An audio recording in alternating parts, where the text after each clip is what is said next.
अगर आप भी चाहते हैं कि लापालॉप म्यूजिक का हिट ऑडियो वीडियो सबसे पहले आप तक पहुंचे, तो हमारे चैनल को सब्सक्राइब कीजिए और साथ में बेल आइकन दबाना ना भूलें।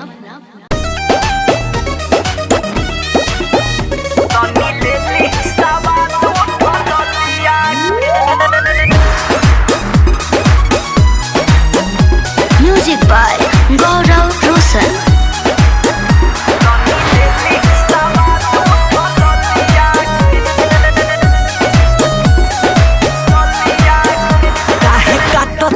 राजा हमारा गलिया के छोड़ी ना, काहे काटतानी राजा हमारा गलिया के, तनी ले ली सवाद उठल लिया के। काहे काटतानी राजा जी गलिया के, तनी ले ली सवाद उठल लिया के। नहीं लड़ी न तो करी सुधारी चलिया के। काहे काटतानी राजा हमारा गलिया के, तनी ले ली सवाद उठल लिया के। काहे काटतानी राजा जी गलिया के, तनी ले ली सवाद उठल लिया के। काहे काटतानी राजा जी गलिया के, गलिया के, तनी ले ली सवाद उठल लिया के। हौवे सुहाग वाला रात पिया पहिला, खोरी जनिया भी है जवनिया के घइला। खोरी जनिया भी है जवनिया के घइला। हौवे सुहाग वाला रात पिया पहिला, खोरी जनिया भी है जवनिया के घइला।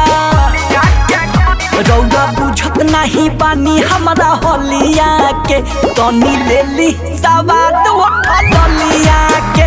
काहे काटतानी पिया हमारा गलिया के, तनी ले ली सवाद उठल लिया के। तनी ले ली सवाद उठल लिया के। म्यूजिक बाय गौरव रोशन।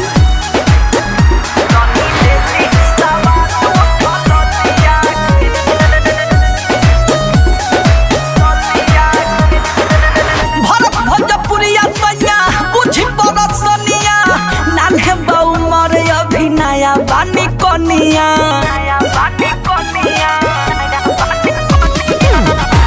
भोजपुरिया सैया बुझी परसनिया, नान्हे बाऊ मरे अभी नया बानी कनिया। जनी भारी हमरा जो बना के जलिया के, तनी ले ली सवाद उठल लिया के।